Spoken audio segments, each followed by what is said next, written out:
By the end of this course, you will learn how to design UI components in Figma using skills like auto layout, variants, and you would learn how to convert them to HTML, CSS as design tokens in Visual Studio Code. We have compiled 8 parts of our YouTube tutorials in one single video, so you have easier time going through each topic in just 2 hours, even if you're a beginner. If you don't know me, I have been teaching on Udemy to more than 11,000 students so far, and I'm here on YouTube to share my knowledge to everyone. So if you're already familiar with Figma, you know that you can draw shapes in Figma, and Figma allows you to have basically a canvas to play around. So here, if I go ahead and click on a rectangle shape here, as soon as I try to draw a shape, Figma immediately gives it some width and height values. And if you can't see that, you can always take a look at the right hand side. You see we have the layouts, which is width set to 278 pixels, and then we have our height, which is set to 262 pixels. Also, you have the ability to click and drag and freely move the shape around. Also here, you see that we have coordinates, but the way that the web development works, we don't really care about the coordinates because your web development items, they are created and they are added to the page without actually having the coordinates in mind. You care about the coordinates if you do want to use animation when it comes to web development. Also, if I go ahead and use the dev mode in Figma here, if I click on the dev mode, I think you should have a Pro license to be able to see the dev mode. And if I click on the dev mode, here you see on the right hand side, the code that is generated is width and height. And then again, if we take a closer look at the right hand side, we see that it's actually being generated to rem. Rem is a value in CSS. We'll get into that later on. But for you to know as a designer, anything that you create on the website or in a web application that is browser based has a width and height. Also, we have again something called the box model, which is set to border box. Here, again, this value is really important when it comes to CSS and web development. So if you are a designer and you have designed a button, how would you translate that into CSS and HTML? So let's just go ahead and delete that for now. Let's just create a button, our first project. Okay, here we just call this button. And then in Figma, if you want to basically create a text object, you can press T on your keyboard. And as soon as you press T on your keyboard, you'll be able to basically have a text object created. And then you have to go to basically the V, which is move tool, to be able to select that. Again, if you are a designer, this may seem too obvious, but if you are a developer, that might be intimidating because you're used to coding. So you're not comfortable using a graphical user interface. So as a developer, if you're the first time using Figma, make sure to click the move tool or this hand shape and then be able to basically select your items. And then as soon as you select your button, you can hold Shift and A. Again, this would create an auto layout frame. So you have more functionality when it comes to auto layout containers because auto layout is exactly like a frame, but just gives you more superpower. And as soon as you create an auto layout frame, again, on the right hand side, we see that our auto layout panel is created for us. So if I go ahead and just modify the text value and then just write sign up for our button. So here I have the button sign up created. I need to click on my parent frame. Again, on the left hand side, here is our layer panel. You have basically pages and layers. Here on the layer panel, I have my auto layout frame created. And then if you notice that this tiny icon is basically an auto layout frame, if you create a normal frame here on the bottom hand of your screen, you can create a normal frame. And then here you see that the icon is different on both of them. So I'm going to delete this normal frame just to show you that there is a difference between the normal frame and the auto layout frame.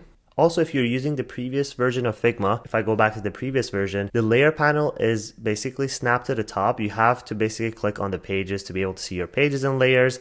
On the newer version of Figma, it's actually designed in a better way. So now you have layers and pages. So this way you can basically collapse them. In the previous version, you wouldn't be able to. Also, the auto layout is pretty much the same. The only difference is Figma brought the width and height to the auto layout box. If I go ahead and switch to the previous version, here you see we don't have the width and height under the auto layout panel. And also the fill and hug properties with the width and height is also placed all the way to the top. So all these 4 properties are now under auto layout box. Again, this is the previous version. If I go to the new one, here you see now we have the width and height, again, as well as the fill and hug properties all within the auto layout box. So I created my frame, which is an auto layout frame. And then as soon as you create an auto layout frame, you would be able to give it padding. And padding is what we use as developers in web development. So here, if I go ahead and click plus, I would be able to add a fill, because if I add a padding, you might not be able to see it. Let's just go ahead with the red color. So I'll just go double F0000.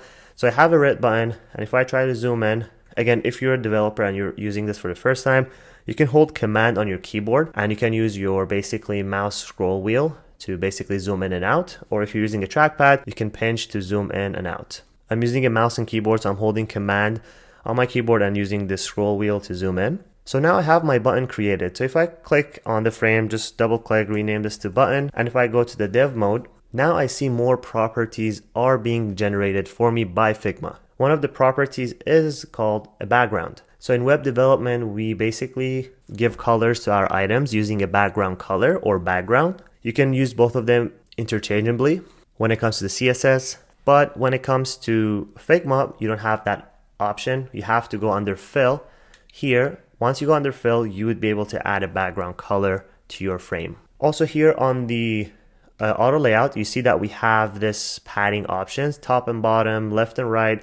So if I click on that tiny icon on the right side, which is individual padding, I'm able to modify them individually. But usually for a button, you want to have the top and bottom paddings to be the same value and the left and right to be the same. So I'm going to collapse that. And then for the left and right, I would just give it 8, for example. And then for the top and bottom, I'm going to go with 4 pixels.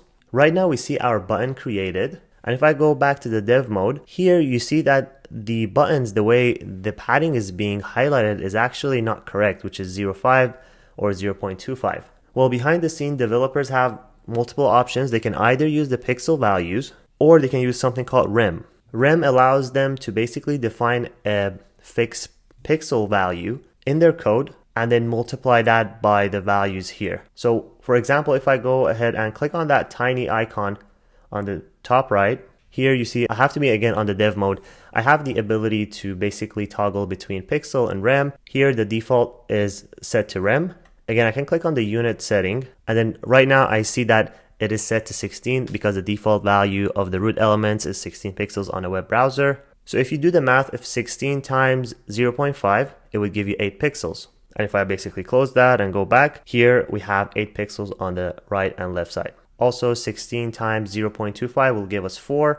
Again, if I go back, we have 0.25 on top and bottom. And you can always toggle between these values. You can again go click on this in inspect settings. And once you click on that, you can go back to pixel. And once you go back to pixel, you see the values are updated.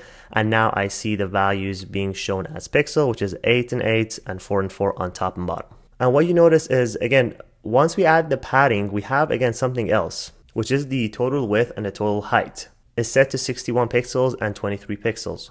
So this width and height is automatically calculated because of the content that we have inside our button. So we can override that behavior if we go back and basically click and drag our button. If you want to duplicate something in Figma, you can hold Option and basically have your cursor being doubled. Again, here I'm holding Option, and as soon as I hover over my button, my cursor is changed into a double cursor. That means I'm going to duplicate this. So I'm going to click and drag, and I have duplicated another button. As soon as I click and drag that, I want you to pay attention to the right side. Here we have again 61 pixels and it's set to hug. Here we have hug content. Again, if I click outside and if I try to drag that, as soon as I drag that, my width has changed to a fixed value. And if I click on the drop down, you see right now I no longer have this set as hug. I have set this as a fixed width. This means that the width of this entire button is no longer calculated based on the padding. So it really doesn't matter if you give the left and right padding like 16 or 0. It has no effect on how your button is being stretched. However, if I click on the top one, and if I click and drag the padding, you see I have the ability to control the total width of this button, because the width of this button is calculated automatically based on the padding size. However, the button down below is calculated based on the fixed value that I'm giving the button. Also, the button on top, and if I take a look at the typography section here, you see that we have something called the line height, and line height is set to auto. But if I go ahead and put a fixed value like 20 pixels, you see that the size of the button up top is changed as well. So here, if I go ahead and click and drag it, you see the button on the left hand side basically increases in width and also in height, and that is controlled because we are controlling the way the content is being preserved, and the whole width and height of this entire button is automatically calculated using the paddings. So if I go ahead, click here, and for example, give it 12 pixels, we're basically back to the original value. Usually the original value is set to 100% or auto, but for now I'll just give it 20 pixels. But for now I'll just leave the line height as 12 pixels. However, if I click on my button below, if I go ahead and set that to a fixed value, and if I try to resize this, again, if I click on the actual text and I make the line height 60 pixels, you see it overflows. And it really, again, doesn't matter if your entire button has a bigger line height, it's going to overflow because the width is no longer calculated based on the padding. It is calculated based on the fixed value that you give the button. So I'm going to basically put that back to auto. Here it snaps back. And for the second button, I can just simply click here, just go with 0000 double F, and I would create my blue button. In the upcoming videos, I would like to basically take these two buttons that I created and try to convert them into HTML and CSS. And if you're not familiar with HTML, CSS, I'll try to walk you through how they are connected with Figma and how they are connected in web development in general.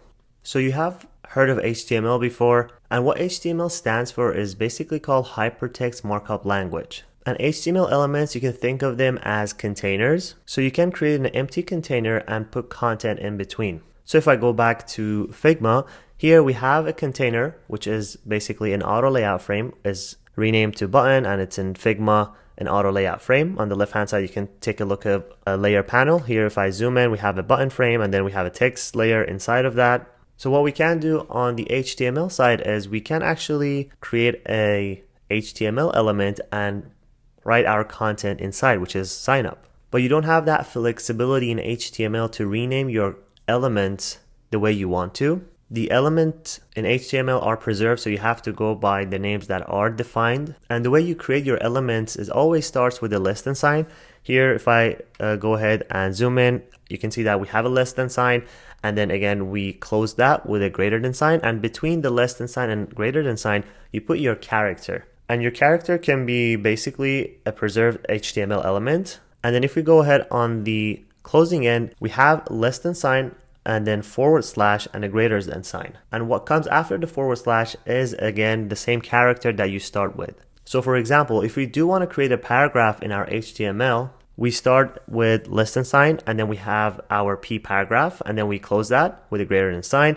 We put our content, in this example, we just write hello world, and then on the far end, we close that with the same paragraph tag, which is the P again. But again, the closing tag is different. So we have less than sign, forward slash, and then greater than sign. And then after the forward slash comes the same character that you start your HTML tag with. And that is how you basically create your paragraph tags. So when it comes to designing, we use a tool called Figma. If I go back here in Figma, we have a layers and pages, and we can simply drag and drop and click our elements to basically select them and move them around. In web development, we use another tool, and it's all text-based. Nothing is created like that in Figma. So we use a code editor, which is called Visual Studio Code. So you can simply search for Visual Studio Code and download it and install it. Again, here you see you'd be able to write HTML, CSS, all types of different languages. And once you download that, you have the Visual Studio Code open, and it's going to look like this. And as you can see, you have a text editor. On the left hand side, you have your sidebar. You have the ability to switch between different tabs here on the sidebar. Also on the bottom left of your screen, you have your settings and profile. You usually would get a welcome screen, so you can ignore that if you click on the X. And once you close that welcome screen, now it is time for us to create our first HTML file. And the way we do that in Visual Studio Code is by clicking on the Explore here. If I go ahead and take a look at the left hand side, I can click on the Explore, and Visual Studio Code already tells me that I don't have any folder opened. So that's why I don't see that create file icon. So what I need to do is to create a folder on my computer and then open it inside Visual Studio Code. So as you can see, I have created a folder. And then if I take a look at basically the folder name, as you can see, we have that with all lowercase and no spacing. The best naming convention for your folders is to be basically lowercase and no spacing. It doesn't really matter if you use uppercase or lowercase. but spacing matters. So make sure you don't have any kind of spacing. If you do have a word like in this example, Figma coding, make sure to have a separation like a dash between them.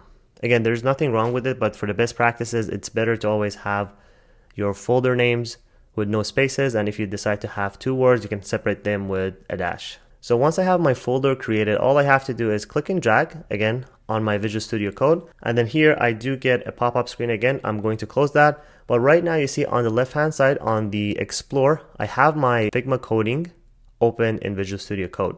So what I have to do right now is to create a HTML file. So if I take a look at that, again, if I have my Explore closed, I'm not able to take a look at that. But I do have dragged my Figma empty folder here. So what I would need to do is to click on that Explore tab. And then once I click on that, I now have the ability to click on Create New File.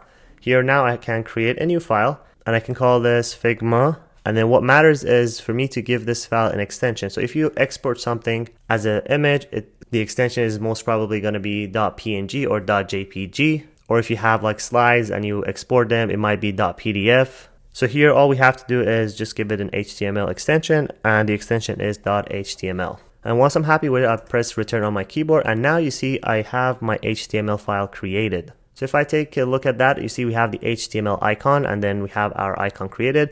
If you don't see that icon, or if your Visual Studio Code doesn't look like mine, you don't have your themes customized. So the way you can basically customize your theme in Visual Studio Code is by installing plugins. So if I go back in Figma, if I do want to install something, I can always click on that resources icon, and for example I do want to install a plugin which is called like Sort Layers, and as you can see I can click on the plugins and then search for that and then install it and run it. Visual Studio Code works the same.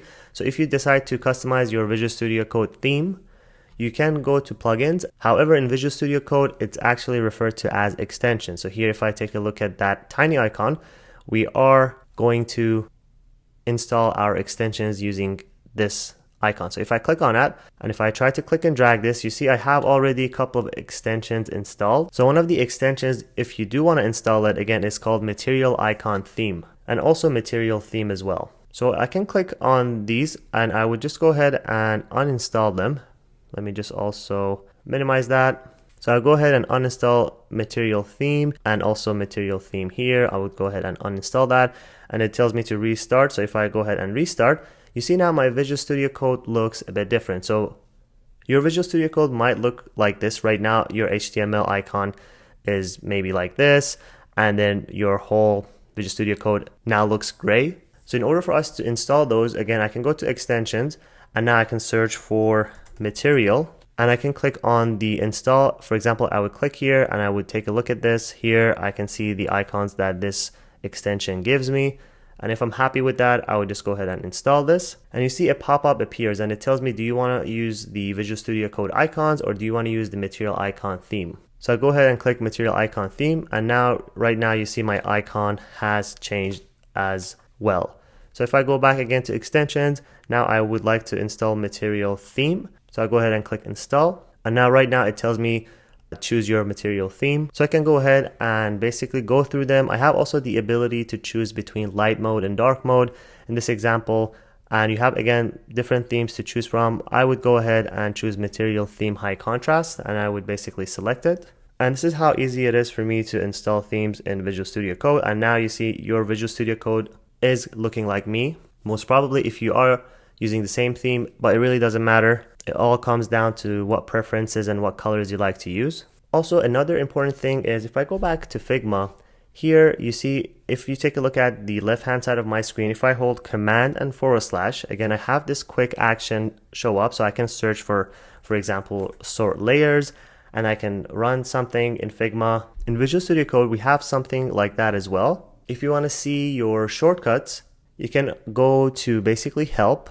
On Mac, I'm basically navigating to Help, and then I can click on Keyboard Shortcut and References. And as you can see, I brought up the shortcut references for both Mac and Windows, and they are basically identical. So if I have to teach you one important shortcut in Visual Studio Code, again in Figma, if I go back and hold Command and /, it brings the quick action, and I can immediately start adding my items and run my plugins. In Visual Studio Code, you have to run something called show all commands, and it is by holding Shift, Command, and P. In Windows, it is the same thing. Instead of command, it's control. So Control Shift P is the command on Windows. However, in my Visual Studio Code, I have actually customized this command. If you don't have anything open, if you close everything that you have on your Visual Studio Code, the first important command that Visual Studio Code shows you is basically show all commands. And you can see that I have actually customized it to command / because I do want to make sure that it has the same shortcut as my Figma file.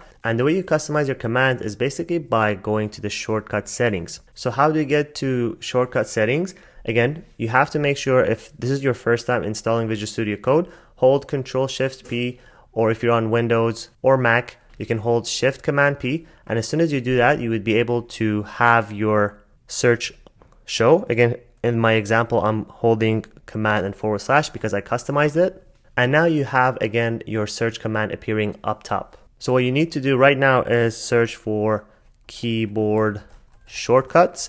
And then here you have multiple options. Do you want to open the keyboard shortcut, the JSON format? Do you want to have your keyboard shortcut references, which we saw previously on the Windows and the Mac? Or do you want to open your preferences and actually open your keyboard shortcut? So you have to make sure to have preferences selected and open keyboard shortcuts, not the JSON one, because if you open the JSON one, it looks so much different. So make sure to select the preferences, open keyboard shortcuts. And once I do that, here I have a list of keyboard shortcuts selected for me.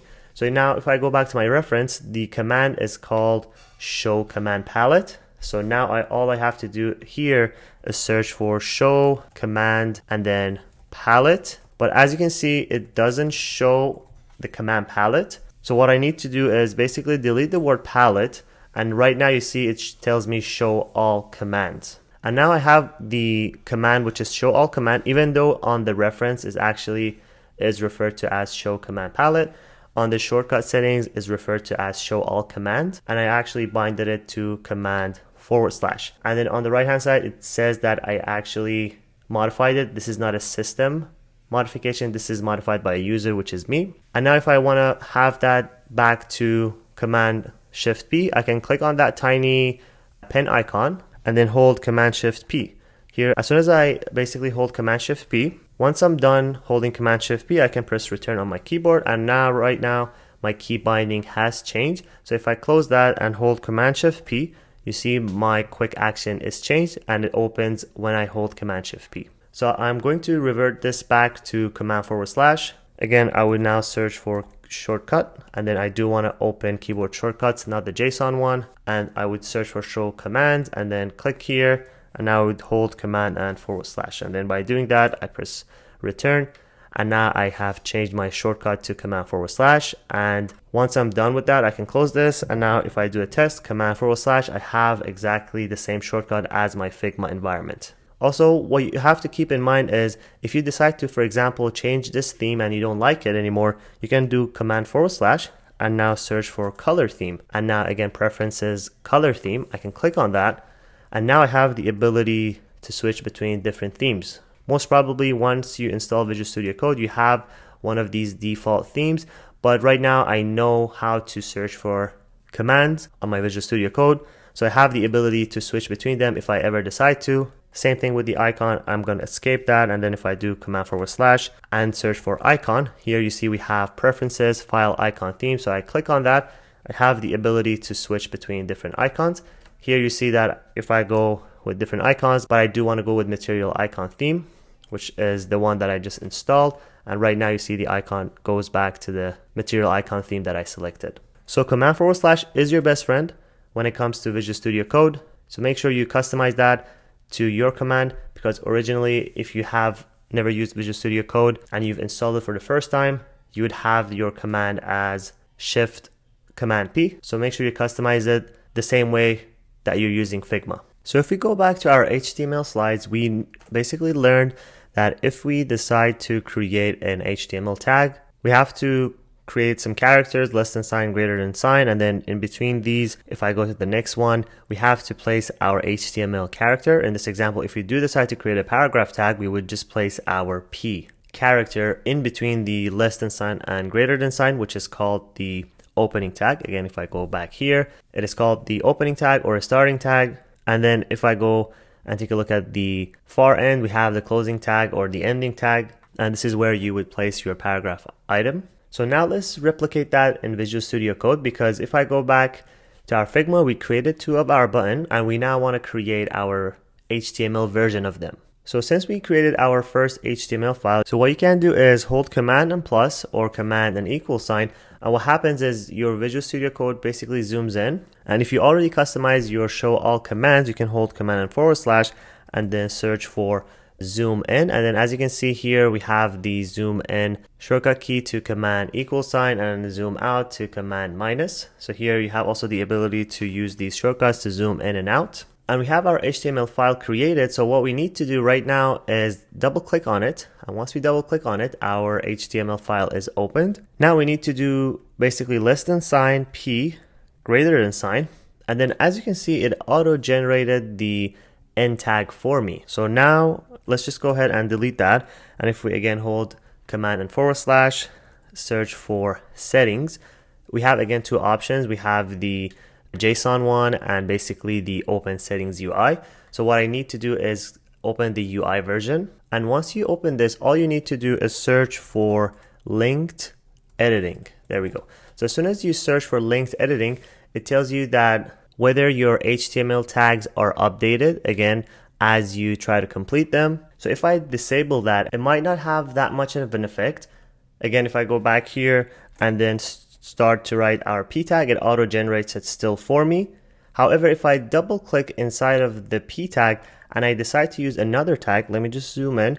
If I decide to use the H1 tag, here you see it renames the first one in it, but it doesn't rename the end tag. So I have to manually rename the end one. And that is the reason that your editor doesn't have the linked editing enabled. So all you have to do is to check that.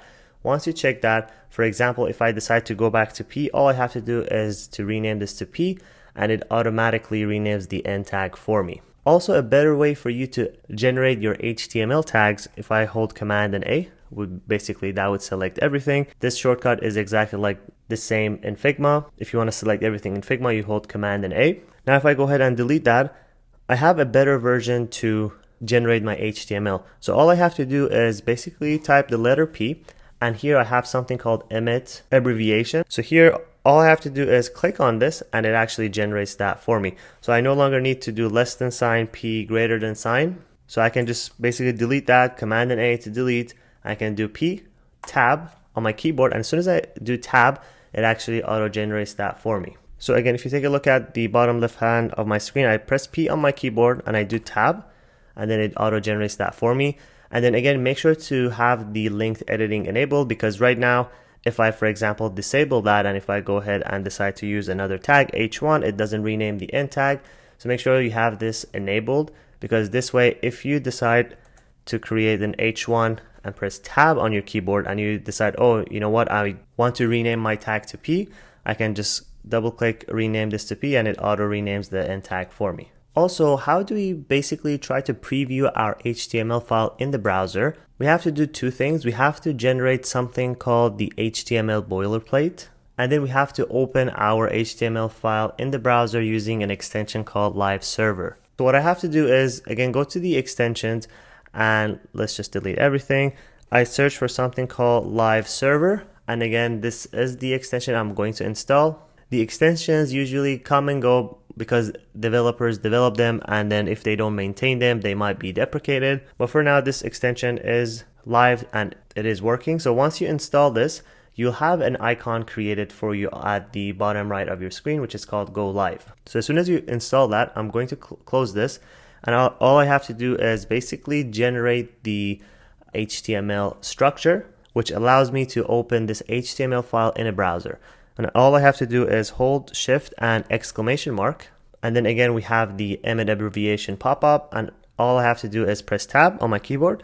And as soon as I press tab, it auto generates that entire HTML boilerplate for me. You can think of it as a structure. This needs to always be like this for us to open this HTML file in the browser. And if we take a closer look at the HTML boilerplate that we just generated using Visual Studio Code, it consists of multiple tags. And I don't want you to be intimidated. There are many stuff created here. You can really ignore everything. All you have to do is to add your content within the body tag. So if I go ahead and just try to give you an overview of that generated code, at the top of your HTML document, we are telling the browser that this is an HTML document type. And then we have our HTML root element.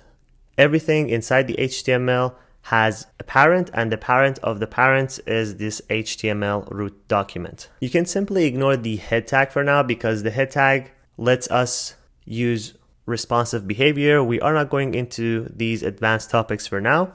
What we care about is the body tag because this is where our content is being displayed on a web browser. So everything we have to do, we have to write it inside the body tag. The head tag, on the other hand, is not displayed to the browser. So if you decide to do some CSS styling, you can always include that on the head tag. So we're back at our Figma coding. So we generated the HTML file, and right now I am at the body. So what I need to do is press P on my keyboard and then tab, and now I would create my sign up button. And then as soon as I save this, you see it auto formats this for me. Again, if I try have this basically not formatted, if I save this, it auto formats everything for me. So you might not have this behavior again. So you can install another extension, which is called Prettier. I go to my extension, and now I would install something called Prettier. And now here I can click on this and I have the Prettier code formatter installed. So as soon as I install this, I can now go ahead and bring my quick action, search for settings, and I would go to my UI version.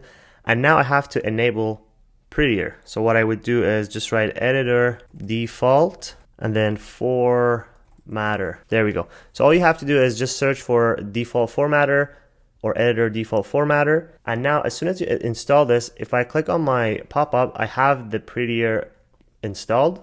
So what I need to do is select this Prettier and have that enabled. Also, you notice that if I try to save something here, I would just try to kind of mess around with the alignment. Now I would hold Command and save, and on save, it actually formats that for me. So the other thing I need to do is just write save and then format. Basically, it's called format on save. So you just have to write format on save. So as soon as you enable that, again, if I disable it, and if I go back and if I try to ruin it and then save this, you see I'm saving it, but it is not formatting my document. So I have to basically enable that. Now, if I go back and I Command S to save this, it formats that for me. So once we have all of this enabled, what we can do is basically, let's close this and collapse this. We can now click on Go Live to open our HTML document. And then as soon as I open my HTML document, I get a pop-up that the server started at this port. It really doesn't matter. I can close this. But what matters is our live icon has now changed. And now I'm able to make changes and reflect that on the browser. So here, if I go ahead and just delete that and then just write login and then save this. As soon as I save this, here you see on the right-hand side, I actually see my live HTML code being rendered. The other thing that you can do here, you see sometimes your HTML code might get a bit longer, so you have that scroll behavior. So you can always wrap that and toggle wrap behavior in the Visual Studio Code. Also, you can always hold Command and minus to make it smaller or larger, or you could search for the wrap functionality by holding Command and / and then search for wrap. Here you see we have something called toggle word wrap. Mine is set to Option and Z. So what I would do is right now hold Option and Z. As soon as I hold Option and Z, you see now my word and my code is being wrapped to the next line. Again, I can toggle it back to the one line. It really doesn't matter. It just makes your HTML markup easier to read. So I would go ahead and revert this back to sign up and then Command and S to save that. So now I see that the change is being reflected. So now let's see how can we actually make this sign up button look exactly like the one that we have on Figma. And then as you can see, if we click on our button and if we go ahead and enable the dev mode, each time we enable something, we have something called the background, which is being wrapped under style. So that means we have to create another tag called style. And then within that style tag, we need to give a property called background. But before we get so much deeper into CSS, I just have to give a brief overview of how CSS works. If you decide to create your CSS declaration, again, this entire thing is called CSS declaration block. So you have everything as a CSS declaration block. And in HTML, we have our tags with less than sign, greater than sign. In CSS, we have our declaration ends with a curly brace and also starts with a curly brace. So you can create your curly brace by holding shift on your keyboard. And I think the curly brace on my keyboard is next to the letter P. So you open your curly brace, you close your curly brace, and then this is how you open your declaration and close your declaration. And everything that comes in between them is considered your CSS declaration block.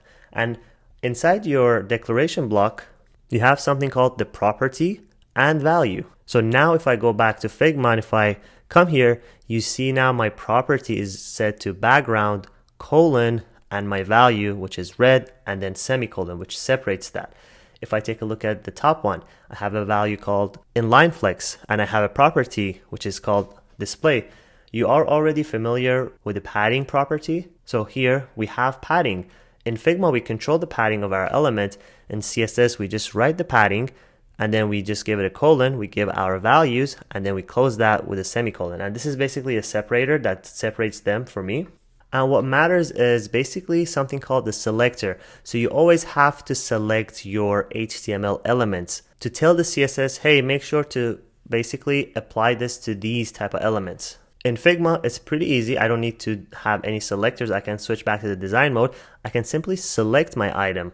And this is, for me, how selection works as a designer. I just click on my item, it's selected for me. And now I can apply my background color. And if I have basically some border radius and width and height, I can apply those. But in HTML and CSS, it is different. So you have to make sure to always have your element selected. In this example, we have our HTML block, which is a paragraph. So we need to select our paragraph, which is a keyword of P. We just write the P character, and that is a keyword. So we select that here. So if I go and see an example, here you see we have multiple paragraphs. If we want to select all of them, we would use a selector P, and we open our declaration here, and then we close our declaration. And now we change the color of this with a property called color, and we give it a value of red. And then we end the declaration with a semicolon separator. So this entire thing is a CSS declaration. And then you have to also make sure that once we apply this to the paragraph, all the paragraphs will have the same style applied to them. And that is how CSS works in general. So if you have multiple paragraphs, as soon as you select that paragraph, it applies to all the available paragraphs on your HTML document. So let's just go ahead and do that. So if I go back to my basically button here, I would, for example, want to apply the button blue. I would go back to the dev mode, and then here I have the background, and then I have this value. What Figma allows you to do is basically click on that, and then you can copy that to your clipboard. And now I can apply this here. But we haven't got into how we apply this. We already know that we have to open it and select it. And if I come here and then just write P, curly brace, and then try to open and close the curly brace, and then Command and V to paste the value. And if I save this, you see it doesn't work. It actually is going to spit out that HTML on the page, and I really don't want that to be displayed on the page. I want this to be hidden from the user and apply to the sign up. So how do I do that? I just simply need to create a style tag, and then as soon as I create a style tag, I press tab on my keyboard, and in between this opening and closing style tag, now I would select my P, add a space, hold basically shift and curly, and again Visual Studio Code auto close your curly brace. And that is the good thing about Visual Studio Code. It automates a lot of stuff, so you don't need to hold the curly brace and close it. It auto open and close that for you. And now I can press return on my keyboard, create a line break, and paste my value there, which is background, and then we have our blue. And then as soon as I save that, you see on the right hand side, that value is gone and it's no longer displayed on HTML. And here it is being hidden because we are creating this in a style tag. And what HTML does, once it sees the style tag, it actually removes everything here from the user, and it applies that as a style to your paragraph elements. Again, if I have another one duplicated, here I would duplicate it using Command and D, But again, you can always hold command and /, search for duplicate. Again, the command is duplicate selection. I customize it to control command and D. Yours might be different, so make sure you customize it. I've already covered that in the previous videos. So as soon as I duplicate this selection and I now change this to login and then I save this, now I have exactly 2 paragraphs with the blue background applied here. And then if I want them to exactly have the same look and feel as Figma, all I have to do is to come here and copy this layout value. So I have to go to the CSS again here on the top right in spec settings, and I revert this back to pixel because I do want Figma to generate pixel snippets for me. So as soon as I have that, I would just copy that, and now I would go back to my Visual Studio Code and I would add that to the paragraph declaration block. So here I would just come here, press return on my keyboard to create a new line break, command and V, and add these. And also, since we have prettier enabled, if we save this, it auto formats that for us. And there we go. We have our button generated on the browser using HTML and CSS exactly the same way we created it in Figma. But that is not the way you should build stuff. You should really understand all the properties that you are using. In this example, we're using display, justify content, align items. All of these properties, you have to really understand how they work. You can't just simply copy paste that as a designer and hope that your elements look exactly the same way as your design file. So in this series, I'll try my best to explain every CSS property so you have an easier time understanding and collaborate with your developers in an easier way. So far, we managed to basically create our auto layout frames in Figma, and we copy pasted the CSS properties from the Figma dev mode into our Visual Studio Code. And if I go back to my Visual Studio Code, here you see that we have our HTML markup written, and then we added the CSS properties. So let's now understand how each CSS property works without actually copy pasting it from Figma. So the first CSS property that you need to learn about is called color. But before I get into CSS properties, I do want to give an overview of how CSS declaration look like. You need to always select your HTML element and you always start with your curly brace. That means you have started your declaration, and then you close that with your, again, curly brace. That would basically end your declaration. And this entire thing is called CSS declaration block. And in each of them, you have properties and values. And you have 2 types of separator. One, which is the colon separator, and then you separate that with semicolon. That means once you add your color, for example, as a property and you give it the value of red, you close that with a semicolon, and that separates your first declaration in CSS. And the reason we call this declaration block is because we can add as many CSS properties inside one declaration block. So for example, once we select a paragraph tag in this CSS declaration block and we give it the color of red, it selects everything on the HTML. And this is how we would translate the previous slide into an actual CSS. Property is color, value is red, the colon separates the property from the value, and the semicolon ends the declaration. So we can have multiple declarations, and we group all of these declarations in one single declaration block by opening and closing the curly braces. An example would be, again, selecting the same paragraph and adding our first declaration, which means we are giving it the color of red, and then we close that and separate that. And then once we're done with our first declaration, we start writing our second declaration.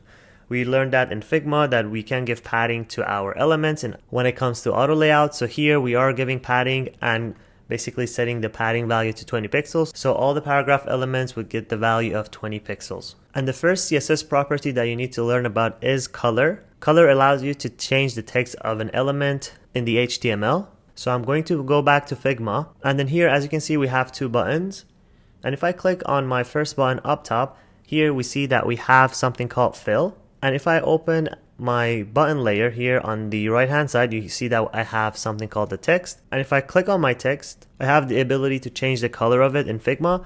And in Figma, the color of your elements is always controlled by the fill. However, in CSS, it's different. The color of your content is controlled by a property called color. And the color of your frames is controlled by a property called background-color. So the second most important property to know in CSS is called background-color. Even though both of these are controlled using fill in Figma, in CSS, you have to declare them using background dash color and also color. And you have to always make sure that the property is written exactly the same way that you see it here. You can't put a space in between the property. If there is two words, you have to separate them using dash in this example. Also, when you try to write your properties, you have to respect the case sensitivity, which means you can't have like capital B and then capital C when you write your properties. They have to be all lowercase with no spacing, and in terms of having a property that has two words, in this example background color, has to be separated using dash. So now we know how to change the background color and the text color of our elements. So if I navigate back to my Visual Studio Code, here on the right hand side we do see that we have sign up and login, and these are being rendered as paragraph elements. So what I can do is I can open my style tag by just typing style, and I can press tab on my keyboard, and now I have to select both of them. So here I would just write the letter P, space, open the curly brace, press return on my keyboard to open my declaration. Again, here, this is how we are trying to have our declaration created in Visual Studio Code. Also, let me zoom in a little bit here so we have easier time seeing this. So the first thing that we learned is the color property. So what we need to do is write color and then hold shift and colon, and then let's just give it the value of white. You can write white in this example and then add semicolon to separate that, and then as soon as I save that, they will disappear because the background is already white. We can only see the text if we give it a background color. In the Figma example, we give it a fill. So what I need to do is return and create a new line and then just write background dash color. And then what happens is if you actually write a property, Visual Studio Code recognizes it. So instead of you actually holding shift and then basically adding a colon, adding your value, in this example black, and then semicolon, you can simply select this and Visual Studio Code will add the colon and semicolon for you. So if I go ahead and save that, I'm able to see my sign up and login actually having their text color change with their background color. But if I go back to Figma, here we see that we have our first button sign up with a color red, and it has also different padding. Let's also change this second one to login. There we go. And the second button is actually blue and has a different sizes. How can we individually select items in the HTML? Here in Figma, I can simply select it, go to fill and change the color to whatever I want. So I'm going to hold Command and Z to revert the color. In Visual Studio Code, you can't simply select it. You have to give it an attribute. So what is an attribute? Attribute allows you to give your HTML element a unique information. In this example, if we decide to add an image to an HTML, we would have our starting tag, and then we give our attribute, and each attribute follows with an equal sign. And after the equal sign, you have basically opening and closing quotation mark. So it's up to you if you want to have a single quotation mark or a double quotation mark. What matters is you have to write your attribute in between the opening and closing tag. In this example, image is a self-closing tag, which means it doesn't have a end closing tag. If I go to paragraph, for example, paragraph is an opening tag and it has a closing tag. So that is a full HTML element that has an opening and a closing tag. So in HTML, you can also have some tags that we saw earlier, like images, with no closing tag. So basically, you would just start your HTML by writing less than sign. You give your HTML tag a name, which is a keyword. In this example, we would give it img, and we close that with / and greater than sign. So we have examples of self-closing tag. So if you decide to, for example, create line breaks or horizontal rule in your HTML, you could use BR to create a line break and an HR to create a horizontal rule. So these are, again, the same thing as img. They are self-closing tag. They don't have a closing tag at the end. You don't need to repeat BR at the end. You would just simply do a less than sign, write the keyword, in this example BR, and then you add a space, follow it by / and greater than sign. Same thing with the image. We have less than sign, a keyword of img, all lowercase, and then we close that with a / and greater than sign. And what matters is the attributes that we add. Each attribute, again, has keywords. So you can't just simply write source. SRC, which stands for source, is a keyword that is unique to img tag. Also, we have something else called alt. Alt is a unique attribute that lets your images have accessibility tags. And the anatomy of attribute is always equal sign, opening quotation mark and closing quotation mark. In most examples, it can be double quotes, but if you do single quotes, it really doesn't matter. So for example, how do you give your attributes value? You simply add your value in between the opening quotation mark and the closing quotation mark.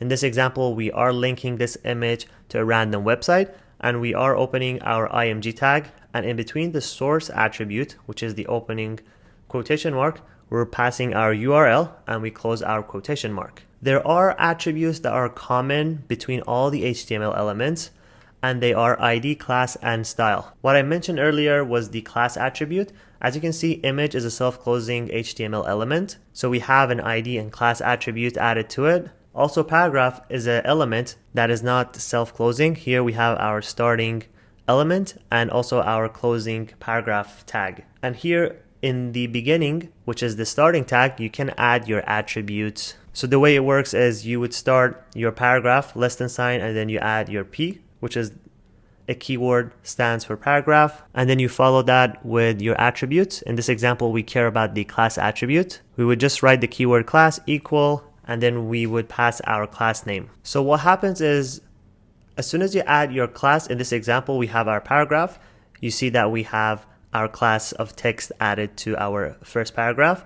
The way we selected in CSS is using a special character of dot. So in CSS, as soon as you add a dot, that means you are selecting your classes from HTML. And after the dot, we just type out our class name. So instead of selecting all the paragraphs, we are only selecting paragraphs that have a class of text. So now we know how to give attributes to our HTML elements. We can simply write the class attribute, and we can give our classes any name, and then we select it using dot in our CSS. And by doing that, we can uniquely style our HTML elements instead of selecting all the paragraphs. So if I go back to Visual Studio Code, here you see that we have our paragraph element, and as you can see, it selects everything. So all we need to do right now is go to our sign up, and if I try to zoom in, here you see we have less than sign, P greater than sign, and in the beginning, which is the opening tag, we add a space and we write the keyword of class.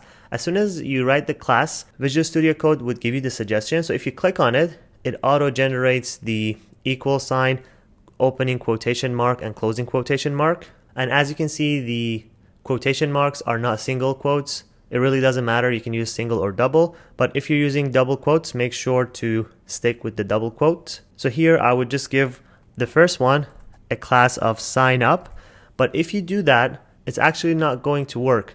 So you have to make sure the same way you add your properties with no space, you have to add your class names with no space as well. So if I do decide to rename my class to sign up, I have to make sure I have 0 space. So I would just write sign dash up. And if I now go back to Figma, here you see we have our sign up button with the background color of red. So if I go to Visual Studio Code, all I need to do is, instead of selecting all of these, I would just remove that. And we already know how to select classes in CSS. So if I go back to the slides, here we know that we have to use the keyword of dot. This is a special character in CSS that lets us select classes from HTML. So if I go back to Visual Studio Code, all I need to do is write dot and then follow that with the name of the class, which is sign, sign dash up.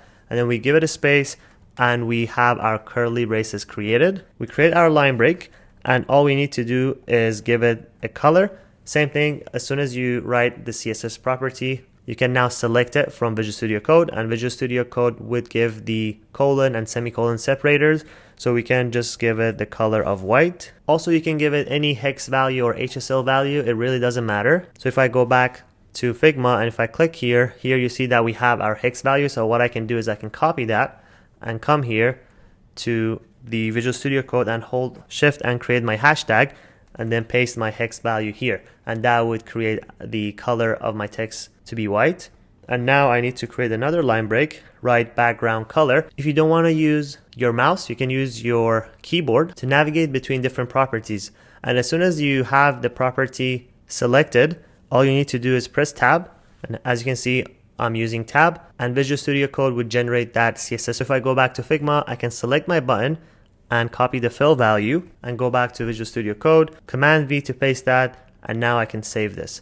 And as you can see, this sign up is the only button on my page that actually get the background color of red and a text color of white. So you know how you can give your elements in HTML a unique class attribute and style them differently. So let's just repeat that step. All we have to do is go to our login, and we have to make sure to go with the opening tag, not the closing tag. So here I would go to my opening tag, and in between the less than sign and greater than sign, I would create a space and write the class. And then as you can see here, it auto selects it for me. So all I have to do is press tab to generate the class attribute with equal and quotation marks. I would just give it a class of login. So here I would go to my style tag, create a line break, add dot, and then login to select the login HTML element.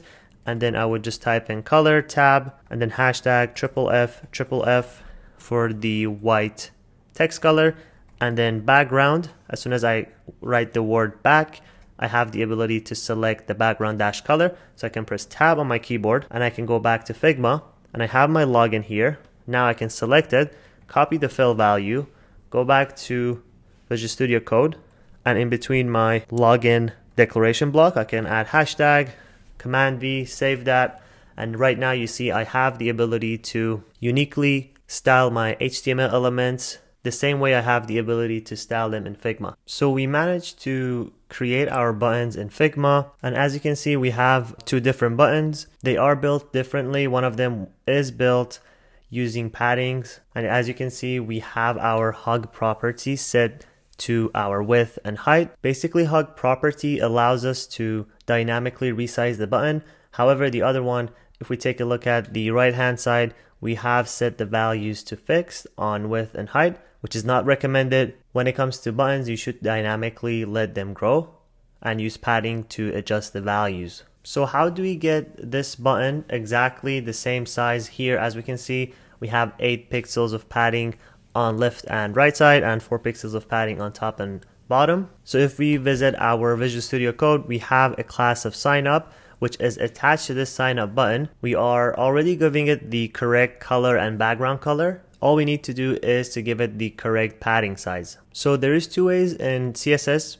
for you to give your elements spacing. So we use padding to give our elements inner spacing, and we use margin to give our space outer spacing. And the way it works is, if we have a background color, we can use padding to increase the size of our button. And if we have 2 buttons next to each other, we can use the margin to add space between 2 buttons. And as you can see, the naming convention is again with dash, no spacing. So if you decide to use padding top, you have to write padding dash top, all lowercase. Same rules apply with the margin as well. So if I go back, as you can see, we have our button here. If I try to zoom in a little bit, the first button has the padding left and right of 8 and the top and bottom of right. So how do we do that in Visual Studio Code? So what we can do is write padding top 8 pixels and then also write padding bottom, and then I press return on my keyboard, and as you can see it auto creates that for me. If I go back again to Figma, padding left and right is 8 pixels, top and bottom is 4 pixels. So here we have these as 4 pixels each. There we go.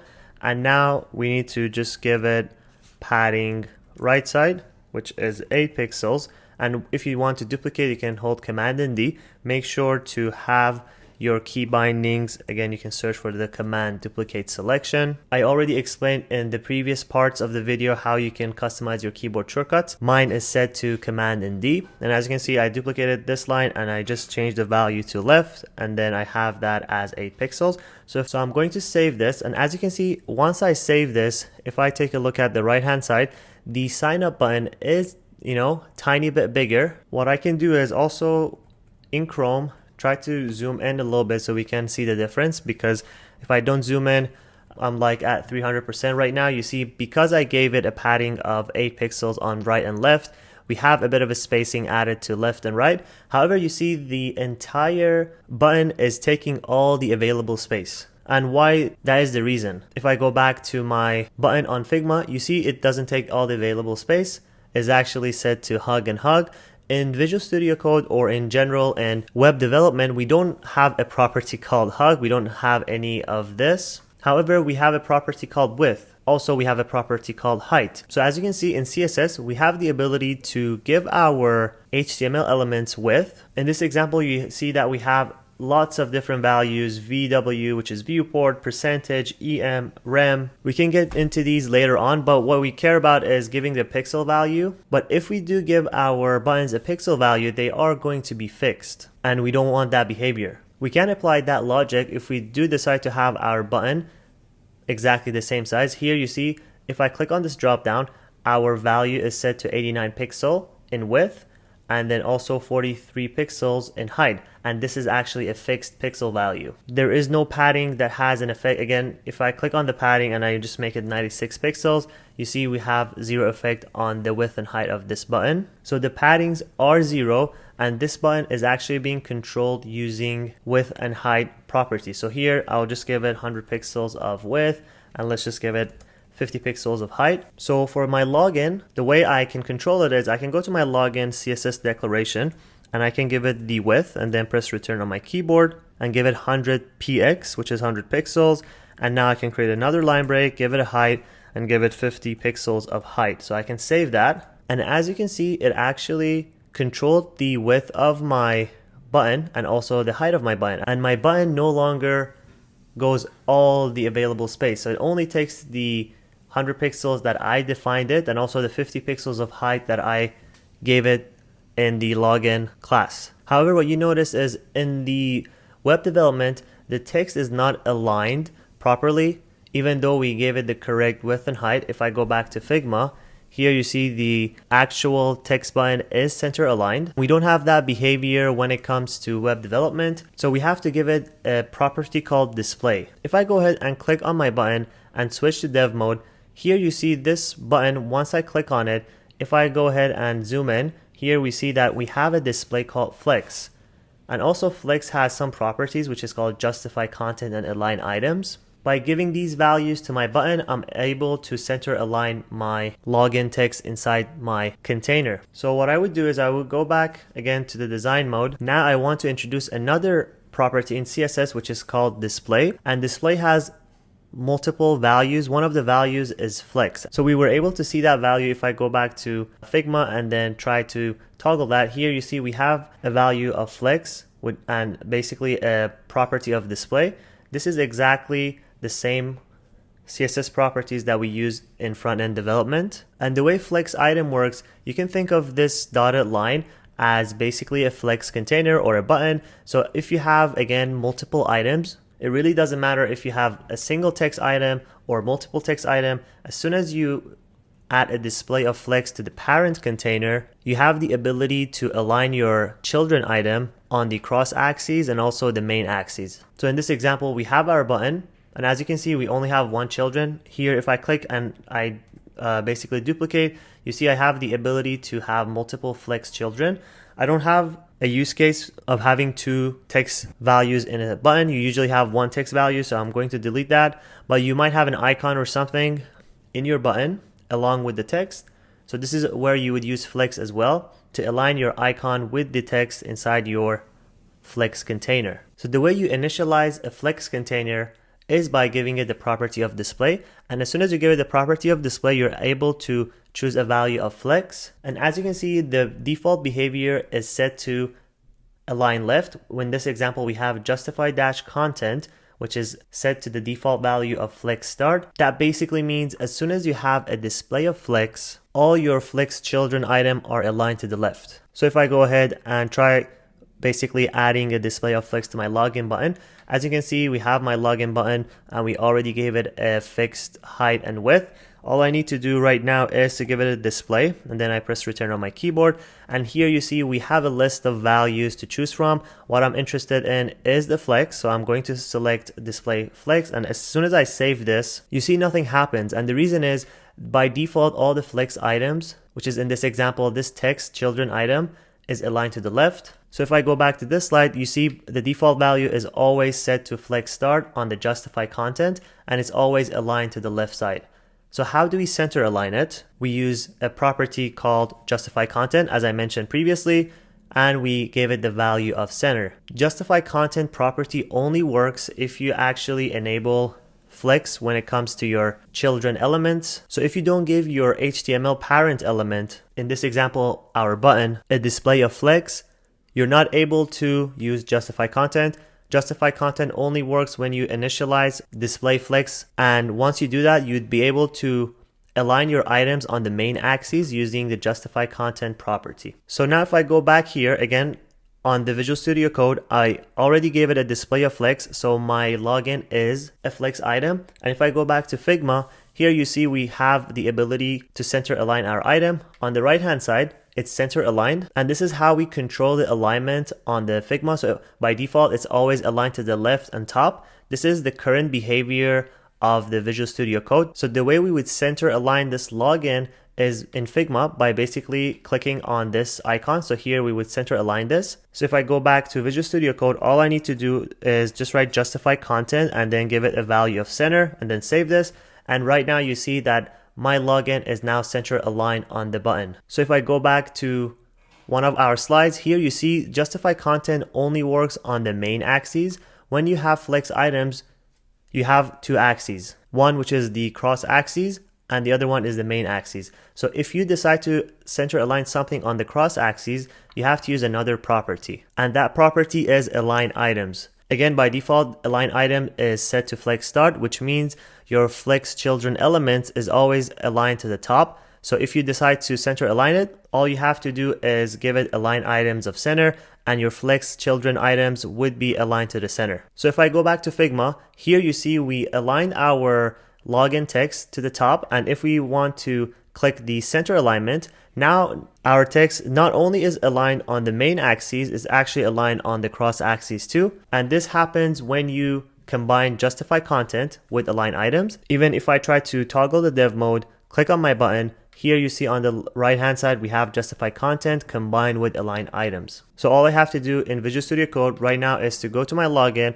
and add another property which is called align items. I press return on my keyboard, give it the value of center, and then right now you see it's aligned to the top. As soon as I save this, my login is aligned to the center right now. But what you notice is if we decide to use this approach, if I have login basically with us at the moment, like something like that, and I try to save this, here you see your basically text gets wrapped. And the reason your text gets wrapped is because you gave your login item a fixed value of 100 pixel. Your button is not dynamically growing the same way it grows in Figma. This is true if I go ahead and try to copy everything. Now I navigated back to Figma. So if I switch back to the design mode and I double click and I try to paste this, you see it overflows and it doesn't act the same way as it does in the front end. The reason is your login is actually set to dynamic value. So in Figma, if you go ahead and set it to fill, as I set it to fill, you see right now my login exactly acts the same way as my front end code. So if I go back again, here you see our text is being wrapped because we're adding a width, and the children item only take the available space, they don't overflow. But what if we want our sign up to dynamically grow as we type our text values? So if I go back to my button, here you see we have again 8 pixels and 4 pixels added to left and top and bottom, which is great. And now we take a look at the property. The width is set to hug, the height is set to hug. However, we don't have these properties on the front end, but we already know we have a property called display, and also we have another value called inline flex. So if I go back and switch to dev mode,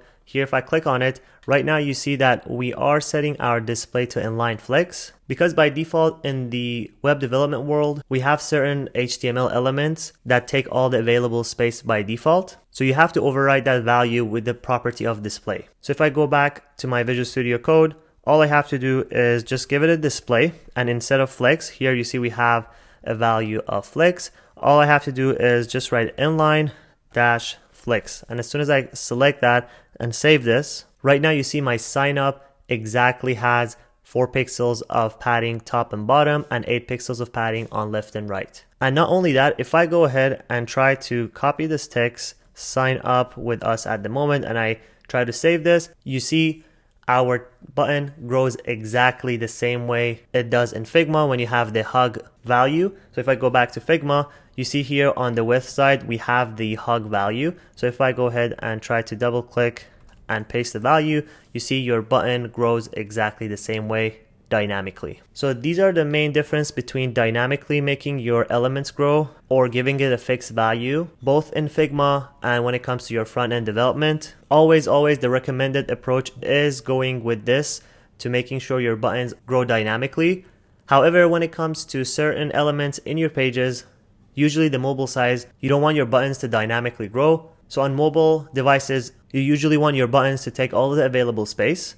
So this is where you would override the width behavior and ignore the paddings that you give to your elements. Moreover, if you have to give your elements padding in all directions, you don't usually give them padding top, padding right, bottom, and left one by one. You have a way to give all of these properties, padding top, right, bottom, and left, in one single property, and that is called the padding shorthand. This goes exactly the same way for the margin. So if I go ahead and go to the next slide, right now you see we are no longer giving it padding dash top or any of the values. We're simply writing the padding property.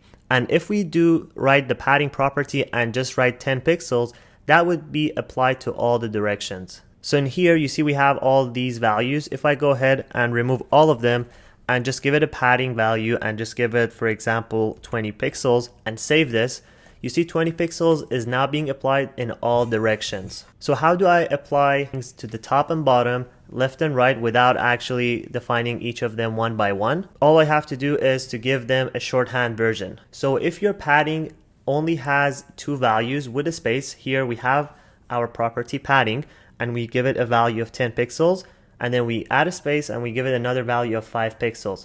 This would automatically tell CSS to apply 10 pixels at top and bottom and apply 5 pixels to left and right. So if I go again to Visual Studio Code, if I do decide to have 20 pixels added to top and bottom and only like 8 pixels to left and right, all I have to do is just add a space and just write 8 pixels. And if I save this, right now you see that top and bottom has 20 pixels, which is wider, and left and right has less space. So we're adding left and right padding of 8 pixels. And if I decide to individually write this, I can use the clockwise direction. Clockwise direction means if you write your first value with a space followed by your second, the way it works is your first value is always going to be the top. So in this example, we're giving it a margin. Margin and padding exactly works the same way when it comes to the clockwise direction, which means if I decide to give my padding 10 pixels and a space, that would be applied to the top. And then if I do 20 pixels as my second, that would be applied to the right side. And if I do 8 pixels as my third value, that would be applied to the bottom. And if I finally do another 5 pixels, that will be applied to the left. So there's 3 ways for you to add margin and paddings to your element. One, which is giving it one value, which is applied to all direction. The other one is giving it 2 values. The first one is applied to the top and bottom. The second one is applied to the left and right. And the other one is to apply this with 4 values, which works with top, right, and then bottom and left. Or you can simply give your elements a padding dash top or padding dash right if you want to be more explicit. So if I go back to my buttons here, if I try to add more values, now if I go ahead and add 60 pixels and also, for example, 12 pixels, right now 20 pixels is applied to the top side, 8 pixels is applied to the right, and now you see 60 pixels is applied to the bottom. So what you notice is as soon as I save this sign up button is going to have a 60 pixels of padding at the bottom and then 12 pixels of padding to the left. So if I save this, right now this is the padding that I gave to my button. Usually you don't want that kind of behavior. I just wanted to showcase there is a shorthand way for you to write your paddings. Simply, if you decide to have a shorthand, you can do that. If I go back to Figma, if I click on my element, I have 8 left and right, 4 top and bottom. So what I can do is simply write 8 pixels, which is top, and then 8 pixels, which is bottom, and then finally 4 pixels left, 4 pixels right. Again, it would be top, right, bottom, and left.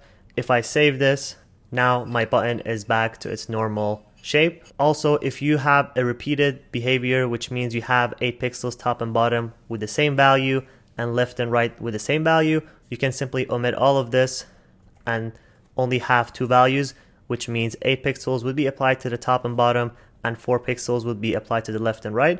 So if I save this, nothing will happen. It's exactly going to have the same result. Now we know how we can dynamically make our buttons grow, or we can override this behavior and making them wrap to the next line. So now this is part 6 of our full course series on YouTube. If you haven't watched the previous parts and you're not familiar with Figma or HTML, CSS at all, make sure to go back and watch the previous tutorial parts. So far we managed to learn the difference between a dynamic button that grows in Figma, and we replicated that in the front end using HTML and CSS. Also, we managed to create our buttons that are fixed in width and learn the difference between two. We also learned how to use an attribute called class. Classes allow us to separately select HTML elements and give them certain CSS styles. Not only that, if we use a class in CSS, we can actually reuse it across our HTML file. For example, we have this sign up. So if I go ahead and let me just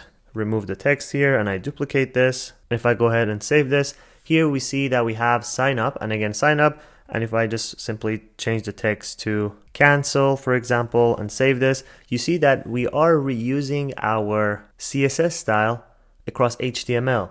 The way we do that in Figma is by creating a component. So if you decide to create components and you want to reuse them, you simply would click on your button. In this example, we have this button. Let me just remove all the extra text. We have this sign up button. And if we go ahead and click on that tiny icon on the top right, which is create component, able to create a component out of the Figma auto layout frame. Now, since I created the component, I can hold Option on my keyboard, drag it out. And also let me just drag it out multiple times. Hold Command and D to duplicate that. If I simply change the text on any of them, for example, cancel, buy, delay, for example. And if I click outside, here we have 4 buttons and we have a master component. So if I go ahead and change this color to a purple color, let's go with 210 or maybe 270. There we go. Now you see the buttons that I have on my project actually gets the same values. So this exactly works the same way in CSS. So all I have to do is, instead of actually renaming my component to button, for example, I would just give this primary dash button. And this one, the reason I'm giving it all lowercase with no spacing, because I do want to reuse this name as my CSS class. Also, I'm going to delete the other button, so we just focus on one button for now. Also in Figma, as soon as you create a component, if you take a look at it, it has this diamond shape, which is 4 different square rotated. And if you use another instance of that master component, again, this is called instance in Figma, it has the same diamond shape, but it is hollowed. So it's empty. That means this is an instance. And in Figma, if you have the master component, it is actually shown as 4 squares. Since we renamed this to primary dash button, I'm going to double click to copy that. Now I visit HTML. So all I need to do is basically remove the login. We no longer need that. Also, we no longer need that. Also, I'm going to duplicate this another time. For example, call this buy and cancel and save this. So we have 4 different buttons and the name is sign up. So all I have to do is basically rename all of them one by one. In Visual Studio Code, if you have multiple items that you want to rename, you can hold Command Shift and A. This way you can select the next available match. This is a shortcut that I customized on my own. So if I click outside, if you don't have this shortcut set up, all you have to do is bring the quick action and search for the keyword selection. And as you can see, the command that I'm using is called add selection to next find match. And I customize it to Shift Command and A. Again, you can click on that and you can customize it to your keyboard shortcut. But for now, I have this as Shift Command and A. So if I go ahead and highlight that sign up, it's going to highlight the matching selections for me. So I would hold Command Shift and A and then repeat that multiple times. Now, if I go ahead and delete that, I can actually rename this to primary button, but I already copied that to my clipboard. So I Command V that, and now I pasted primary dash button as my class. So if I go ahead and save that, click outside, save that, you see on the right hand side, it actually removed all the styling for me, even though I renamed it to primary dash button. And the reason is we also have to rename our class to primary dash button. So here, this is our master class. So I'm going to remove that, paste primary dash button, and then save that. And now I have exactly linked my buttons to my class. Also, if I go back to Figma, for example, if I decide to click and add border radius, in Figma, you would add corners by basically going to appearance. Here you see we have this appearance, and I can individually add them corners by clicking on that. However, I do want to give them all individual corners. So here I would just go ahead and select 8 pixels. And I do want to make the paddings a bit larger. So here on the left and right side, I would give them 16. Top and bottom, I would give them 8. So I kind of double the amount of padding size. Also, I need to copy the hex value here. So I selected this purple. So I need to copy that and also update the padding and update the border radius. So if I navigate back to Visual Studio Code, the first thing that I need to do is to click on my background color, since we already know about that, add the new purple value, save this. Now, as you can see, as soon as I update one single value, all the buttons on my HTML that has the primary dash button class would get the update. Also for my padding, I already covered padding in my previous videos. In this example, we are using a shorthand for the padding, which is 8 pixels for top and bottom and 4 pixels for left and right. So I'm going to basically update the value to 16 pixels on left and right and 8 pixels on top and bottom. Because I have that auto layout created, as you can see, 16 pixels of padding is added to left and right and 8 pixel is added to top and bottom. So here I would just need to write 16 pixels and 8 pixels, but you have to pay attention is as soon as you add the first value, this would be added to the top and bottom. So I don't want that. So I want to make sure that the 16 pixel is added to the left and right. So I have to bring the 8 pixels in the beginning to make sure that 8 pixel is added to the top and bottom and 16 is added to the left and right. If I go ahead and save this, now you see that my sign up buttons have different padding. Not only that, I also need to make them individually rounded. And the property that we use to round corners on CSS side is called border dash radius. Again, border dash radius allows us to individually round corners. The same way we add one value in padding and margin, if we do add one value to our border radius, that would be applied in all directions. We can also explicitly add border radius by writing border dash top dash left dash radius. And as you can see, if you want to follow this, it's a bit lengthy. So you have to type a lot of properties to actually get what you want if you do want to individually round them. However, you can also use a shorthand way. If you decide to add border radius to the top left, you can just simply add the first value and it would be added to the top left. Same thing if you add your second value, it would be added to the top right. Your third value would be added to the bottom right, and your last value would be added to the bottom left. This exactly is true in Figma. So if I go ahead and click and try to drag that outside by holding Alt or Option in Mac, and if I try to click on that, you see individually it starts with top left. Here you see my top left is being rounded, and now I have the top right and then bottom right and then bottom left. So this is how you would individually round corners in Figma, and this is how you would individually round corners in CSS by adding 4 values or individually declaring them one by one. Or if you have one single value, you can simply add that as one value and it would automatically get applied to all directions. So all I need to do is come to Visual Studio Code, write border dash radius, and then again if I press return on my keyboard, it automatically generates that for me, and then I would add 8 pixels and save that. And as you can see, as soon as I add that one line, all my buttons would get that update. So in Figma you might have a secondary button, and if you for example want to have your sign up to be this solid color and you want to have your cancel to have a border with a different color, we have another property. So if I go back to Figma, here we have our primary button, and the way we add a different variation is by basically clicking on the master component, holding Option or Alt to duplicate that, and then basically bringing the quick action and detaching it here using detach instance. As soon as we detach this instance, we can create a separate component out of this, again by clicking on that component icon up top, or you can always bring the quick action by clicking on command/, again always command/ is your best friend. So here I can search for create component, and as you can see it is grayed out because I need to select my button and then search for create component. And as soon as I do that and I create my component, now I have 2 components added. So what I can do is I can highlight both of them, and then as soon as I highlight them, you see on the top side we have an option called combine as variants. So I can go ahead and click on that, and right now you see my component is actually being dotted. So now I have 2 components that is grouped by something called primary dash buttons. Also, if I basically click outside, Command Z that, Command Z multiple times and delete that, you can always click on the master component, and also you have the ability to click on that tiny icon.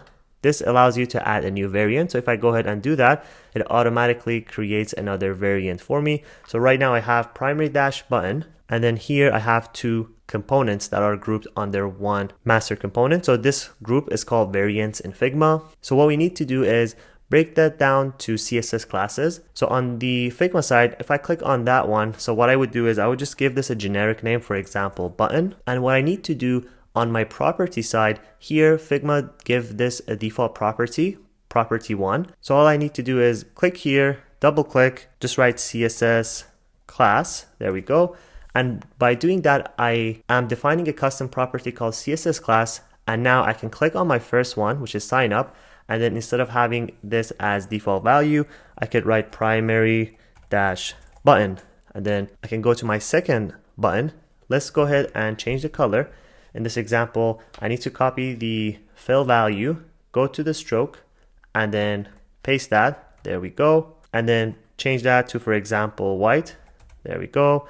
Also, I do want to change the text. So on my second variant, I want to click on that and also change that to the purple color. There we go. Or maybe you don't want that. You want to have your second button with no fill background. So you can always do that. And that can be your second button as your secondary. Also, you have the ability to make them a bit lighter. So if I go back and add the fill, which is the background color of my secondary button, I can go here, paste the value, click on my basically fill icon, and I have to make sure I basically navigated from hex to HSL. We haven't got into HSL, but what HSL allows us to do is to reduce the lightness and saturation to create a different color from the same family. So all I have to do is select the third one. Again, if I hover over it, you see Figma tells me that is a lightness value, and I would just bump it to 90.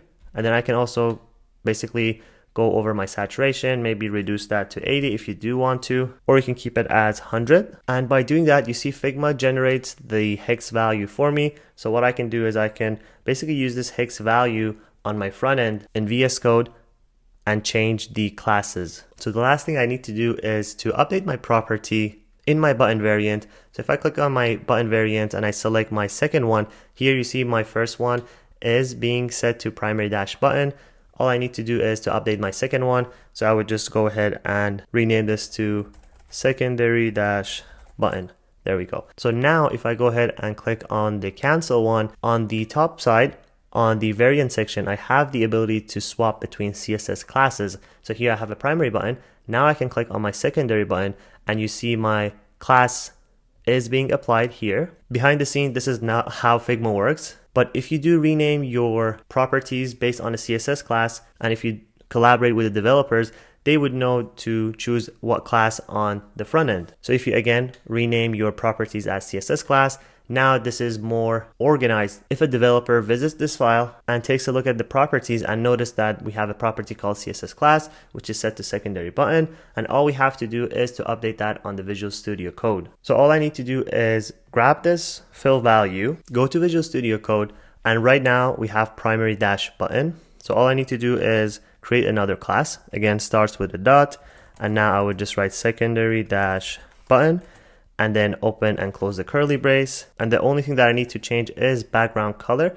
So I would press tab on my keyboard and then hold hashtag and then paste the background color value that I have copied from Figma. Also, I use the same hex value here on the Figma side for my color. So I would just basically copy that and then write color. And then I would just give it again another hex value, save that. Also, I need to exactly have the same display property with the padding size and border radius. So all I need to do is copy the same values to my secondary button, paste them. And one last thing that I need to do is to add the border. So in Figma, we can add border using stroke, but in CSS, we have a property called border. And the way it works is you can either write it as a shorthand version, which is border. You have to pass 3 values. Or you can explicitly define them using border dash width or dash style and dash color. And this would apply to all directions for your button. I usually go with the shorthand version. So I would just write border. The first value is going to be the border width. So I would give it 1 pixel because I have it as 1 pixel in Figma. The second one is how you want your border to be, which is a solid line, and lastly, the color of your border. So if I navigate back to Figma, here you see we have our secondary button. If I scroll down, we have 1 pixel of stroke. You can think of it as border, which is applied in all direction, and this is the hex color. So if I basically visit Visual Studio Code, all I need to do is create another line break and this right border, press return on my keyboard, give it 1 pixel, add a space, give it the keyword of solid, and add a space, and then finally copy the hex value here. There we go. I copy it to my clipboard and I paste it, and that's it. I'm all done with my secondary button. And the last thing for me to do is to update my HTML.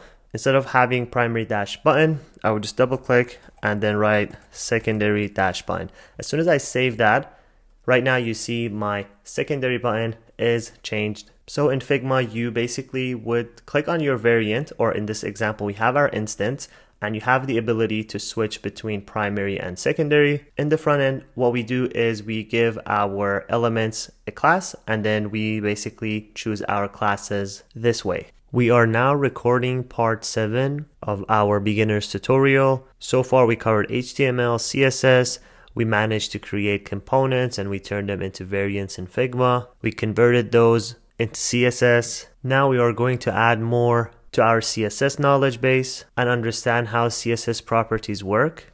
We only managed to explore few CSS properties. Another important property to explore in CSS is called font family. So in Figma, if I go ahead and select my button, and if I basically hold Command on my keyboard, I'm able to highlight over my text element. So I can click on that, and you see on the right hand side, we have something called typography. And typography has a property called basically font family. If I try to inspect this using Figma Dev Mode, here as soon as I basically hover over Figma Dev Mode, Figma tells me that the property that is using behind the scene is font-family, and it is setting it to enter. Hopefully I'm pronouncing the font family correctly, but if you try to change the font family, let's just go ahead and on my basically main component, if I want to multi-select them, all I can do is basically click and hold Command on my keyboard. So if I hold Command and I click, as you can see on the top right side, Figma allows me to multi-select. So I can multi-select by adding that. As soon as I multi-select, the multi-select is enabled for me. And now I can go ahead and choose my font family. In this example, I'm just going to randomly choose another font. And now if I go back to the Figma Dev Mode, here you see Figma actually is changing the font family to something else. Most of the fonts are actually hosted on Google Fonts. So I'm going to click outside, hold Command and Z, basically revert this back to original. Also, if I navigate to Visual Studio Code, I'm able to see my fonts. However, you see that they are a bit different and they don't look exactly like Figma because we are not correctly linking our primary button and secondary button to the correct font family. And as I mentioned, if you decide to use fonts in your projects when it comes to web development, you have to always use Google Fonts. They're the best, and installing it in your Visual Studio Code is very easy. Figma even uses Google Fonts as well. So if I go ahead and try to search for a font, for example, enter that we had, here you see we have the ability to select that enter, which is exactly the same font that is being used on Figma side. So what you can do is you can click on the actual font and you can scroll down. You can see that it has a lot of different font weights, you know, all the way from 100.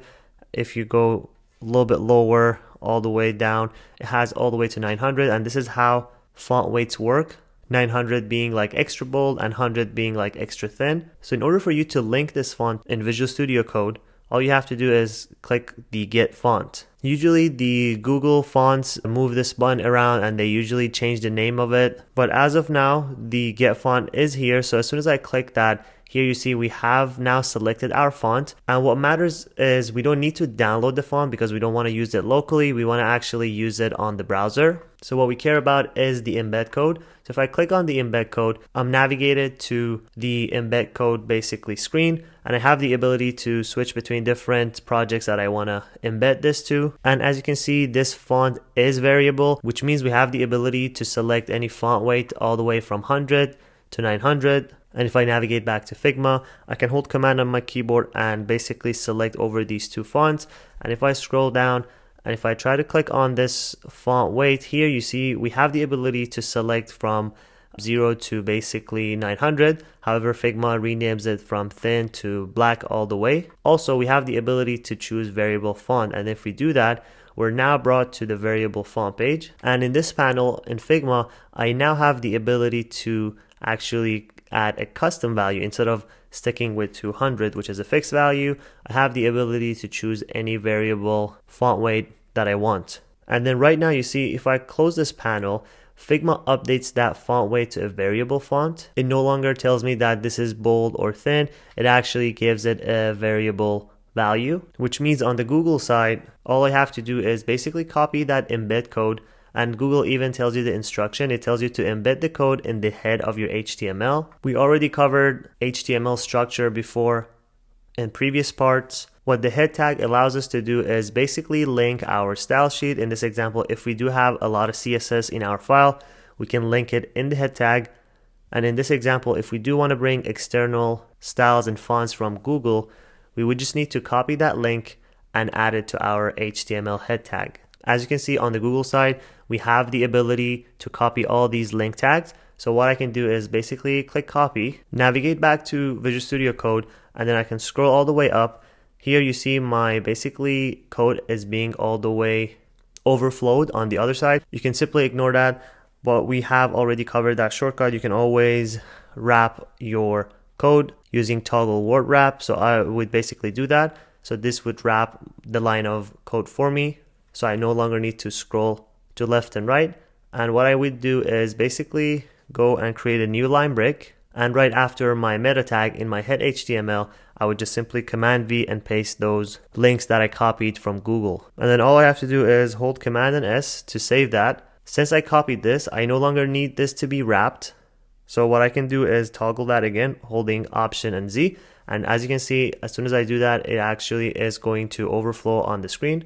So if I do want to see that, I can scroll on the right side to see that. If you are done with a parent element, what you can do is hover over it. Here you see on my Visual Studio Code, if I hover over it, this tiny icon on the left side appears, and this allows me to collapse this. So I have an easier time looking at my code. So this way, if I no longer need the head tag, if I already copy pasted my Google fonts and I embedded it in my project, I can simply hover over my parent element, which is head tag, and as you can see, I have my drop down icon here, so I can collapse this range and I can now focus on my HTML element. So on the Figma side, you don't need to do that because Figma already uses the API to add that enter font to your project, so you are basically saving one step. But in the Visual Studio Code, you have to go that extra step to link this. And then finally, once you link this, what matters is one extra line of code, which is font-family. And as you can see, it is set to enter, and then it adds a comma and it gives it a sans serif value. So what does that mean? So in CSS, if you decide to use fonts, you have to always have a fallback.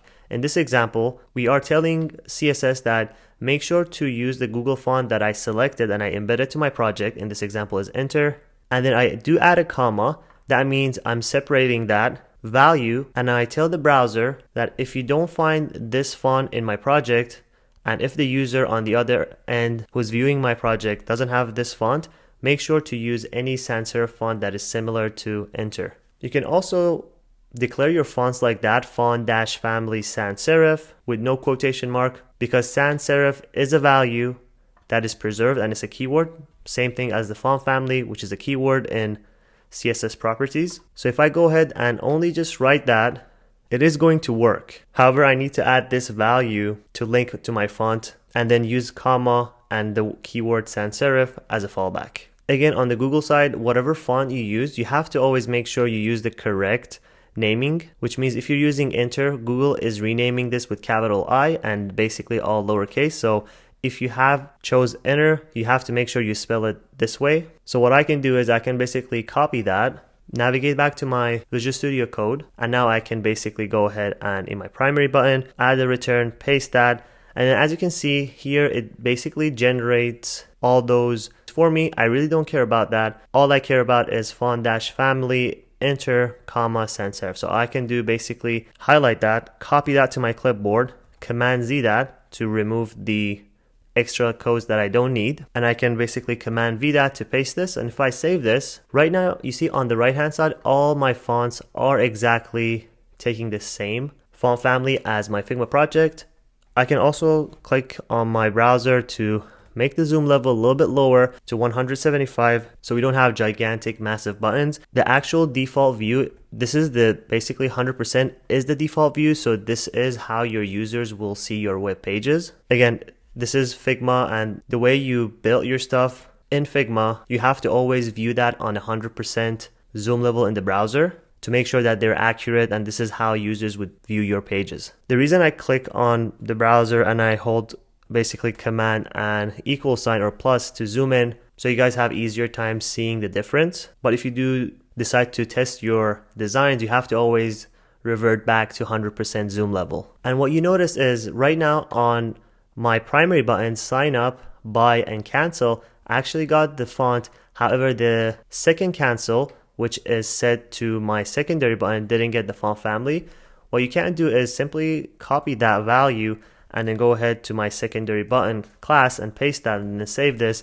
And as soon as I do that, you see my cancel, which has the secondary button class, also get the font. But what you notice is we are repeating a lot of CSS properties over and over again. It would be nice if we can actually group them. So in Figma, the way you group stuff is not the same way in CSS. For example, if I go to Figma and if I try to use the same font size and the same padding, I have no way to basically create a reusable padding size and apply it to my elements. I do have some options. For example, I can click and basically hover over my text element, and in this example we're using 12 pixels, and I can go ahead and click this text style and click plus and then just give it a reusable style. For example, I can just give it button dash text and then create my style. And then if I click outside here, all I need to do is also link it to my second button. So all I have to do is select the text on my second button, and instead of manually modifying the typography, I would now select the text styles, and now I have the ability to select my reusable text. So I can click that, and if I click outside, now under my local styles, I have something called the text style, which is set to the button text. So if I go ahead and click on that tiny settings icon and I bring that up, for example, down the line, I try to go with 24 pixels. You see, as soon as I change one single text style, the rest of the elements get the update. So in CSS, we have classes. So what we can do is we can actually group the classes together and give them the font value that way. So two approaches. Let's just go ahead. For example, let's select 14 pixels, and instead of 672, let's just go ahead and choose 450, for example. Close that, close that. Now I'm happy with my text style. And then as you can see in CSS, we use comma again to group our CSS selectors. So the way it works is we would select our first HTML element and we follow it by a comma, and then whatever comes after that would be grouped with the first HTML element. That means all the properties and values that you group will be applied to both elements. Again, in this example, we are grouping 3 elements here. In our example, we only have primary button and secondary button, so we're only grouping 2. But the key character that we need to use is the comma to be able to group our elements. So if I navigate back to Visual Studio Code, I have to now look at the properties that are being used in both primary button and the secondary button that is similar. In this example, we have a font family. And then as you can see, if you hover over certain characters in Visual Studio Code tries its best to find the next match. And as you can see, it actually highlights the other match that it finds. So what I can now do is group primary button and secondary button in another style and cut that from both of them and add it to my group CSS selectors. So right now I would just go ahead and copy the primary button. So I'll just create line breaks. I have my, again, primary button. Now I add the key character, which is a comma. And now I would go ahead and copy my secondary button.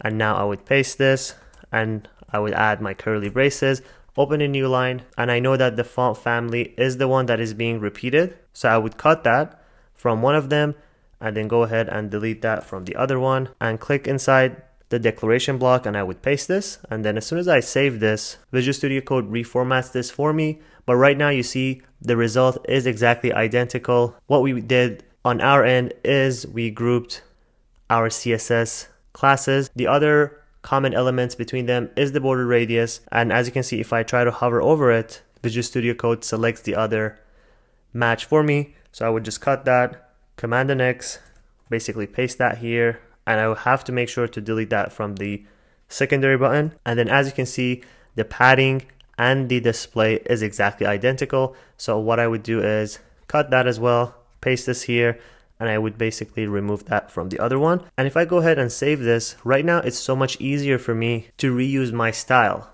which means if I have to now change the padding for both of my buttons, I don't need to go to my primary button and change this and also go ahead and update that in my secondary button. Since I grouped these two, if I decide to, for example, use 40 pixels, I just do 40 pixels. And then if I save this, all of my buttons, regardless of their classes, whether they're primary or secondary, will get the update. So if I go ahead and save this, right now you see all my buttons got the update. And again, down the line, you might have ghost button which has a different colors, or a text button, and all you have to do is basically add comma and group the similar styles that are applied in all of them, and also individually select them to give them the unique values. And as you can see, I didn't apply the color when I was grouping them, because if I do add the color when I'm grouping them, all of these would get the update, and I don't want that. I want to make sure that the color and the background color is unique, and only these four properties are similar in between them. So I would go ahead and Command Z that and save this.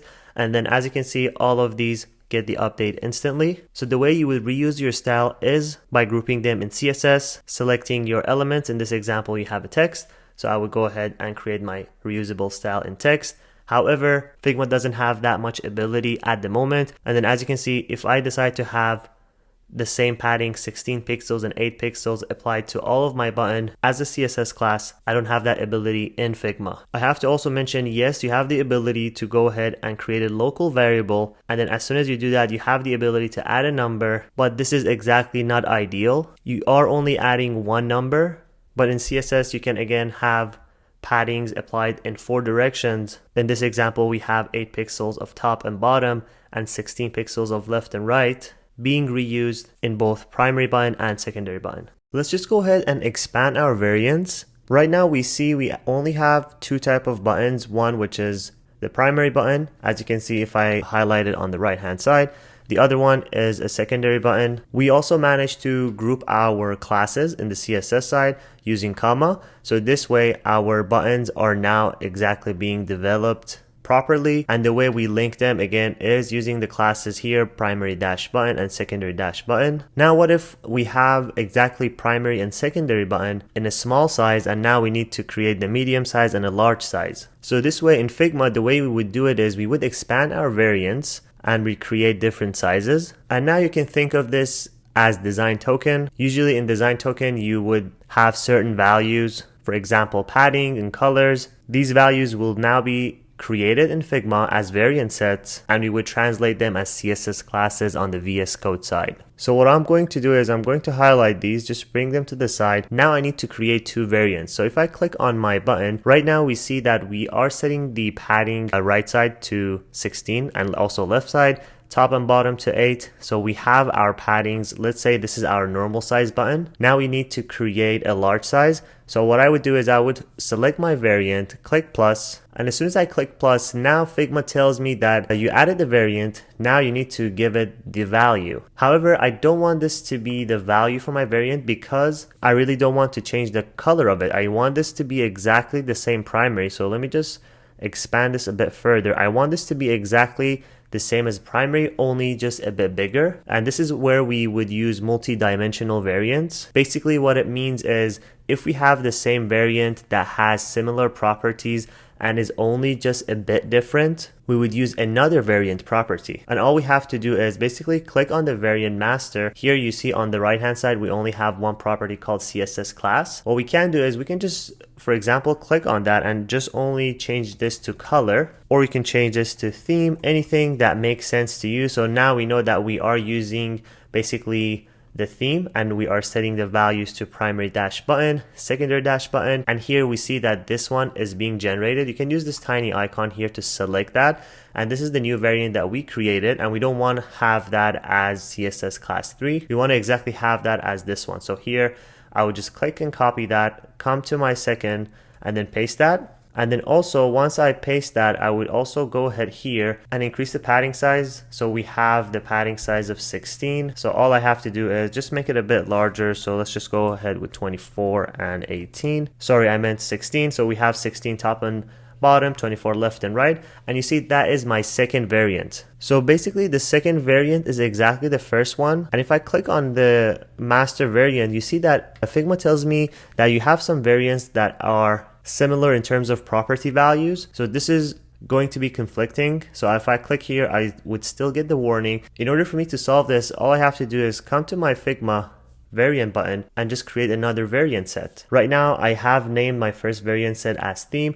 All I have to do is create another property, and as soon as I hover over the property, you see the plus button appears. If you don't hover over that, you see the plus button doesn't appear. As soon as you hover over the property, you see the plus button. So I would click the plus, and now I have this drop down.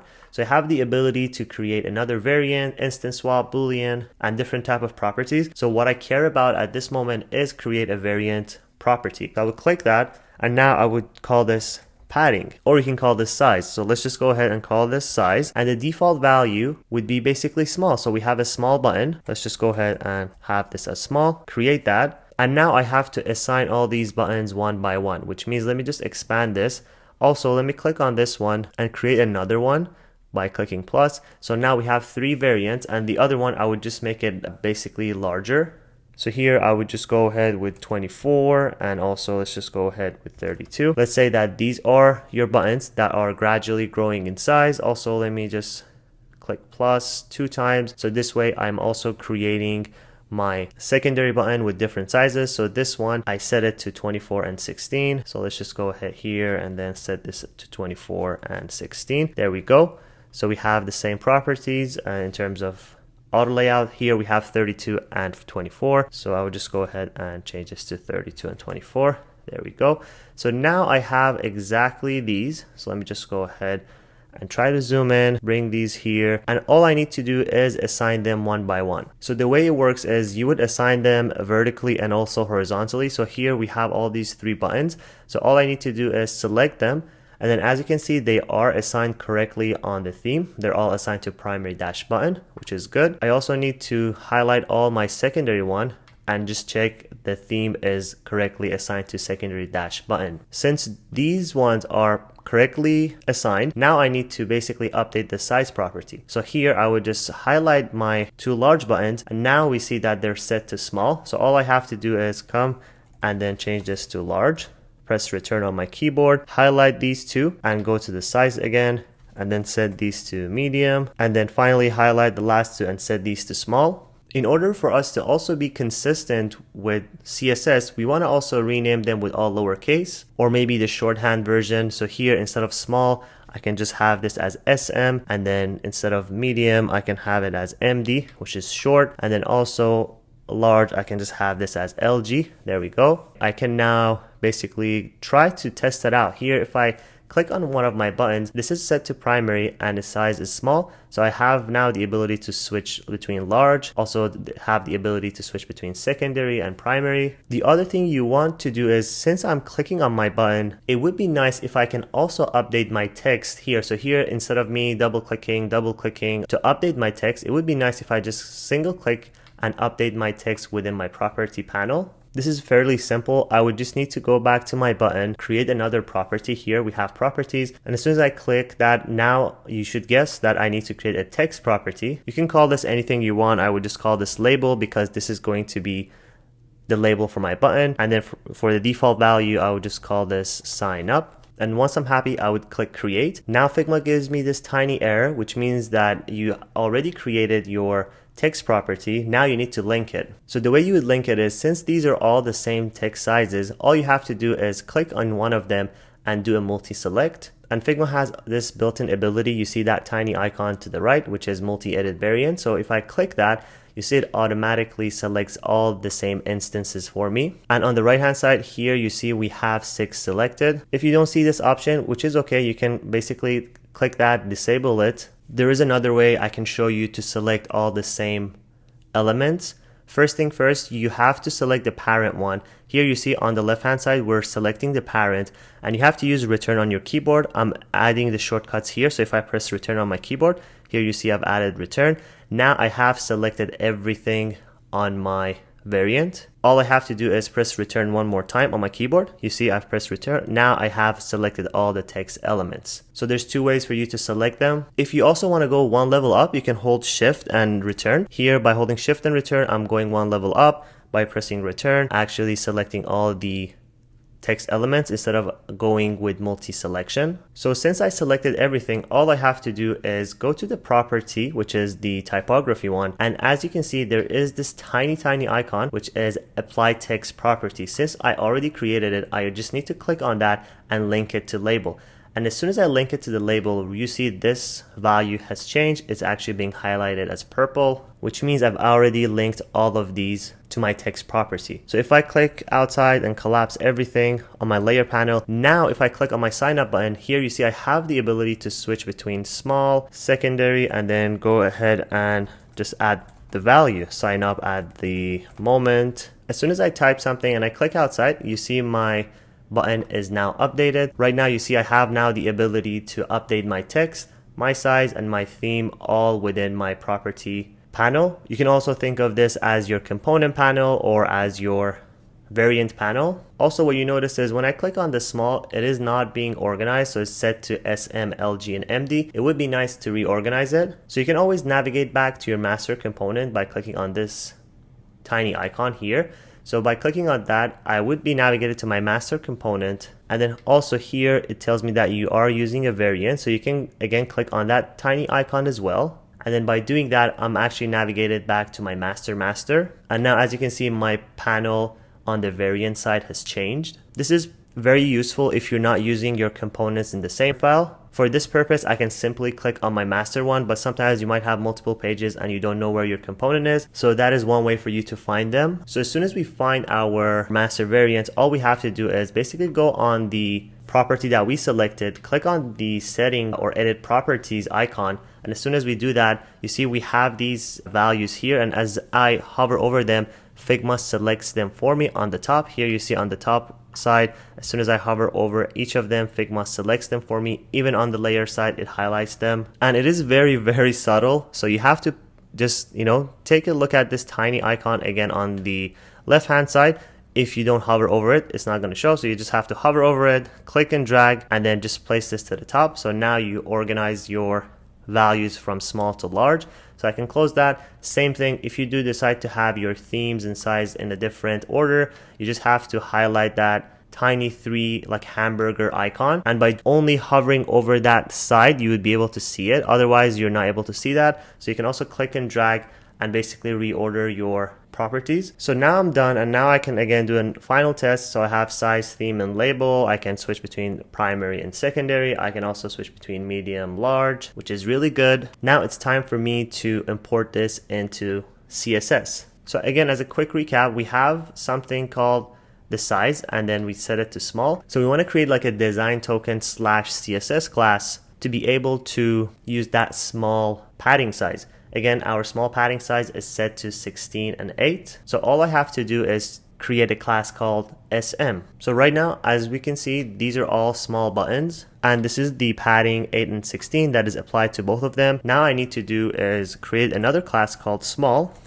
and then just cut that padding and then apply it here and then save it. And what you notice is as soon as I do that, all my buttons lose their padding. But you don't need to worry, because we're using CSS classes, we can actually combine them. So we have again CSS naming convention. If you do decide to use CSS classes, you should follow a naming convention. And the way we usually name our classes is always with dash if it's 2 words, or an underscore. For example, if we have a class called big text, we would just rename it to big dash text. You can also rename your classes big on also capital T and then text. If you don't decide to use dashes, it's totally up to you how you want to rename your CSS classes. You can, however, rename your CSS classes starting with number or have a colon or have a space. If you decide to have a space, this is valid, which we are going to use, and that allows us to combine CSS classes. So if we just add a text class to the first paragraph, we're just applying the color of red. If we add the big class, which is font size of 20 pixels, to our third paragraph, we're only applying font size of 20 pixels. If we want to apply the text class and the big class to one paragraph, all we need to do is add a space. So if I do big space text, that doesn't mean the class is big text. That means we have a class called big, apply the styles. We have another class called text, apply the styles as well. The reason I say don't use a space, it's only because if you decide to use one single class. Spaces are valid in CSS classes. They will be treated as a separate class. And this is what we exactly going to do. If you decide to have a one single class, make sure to add no spaces in between.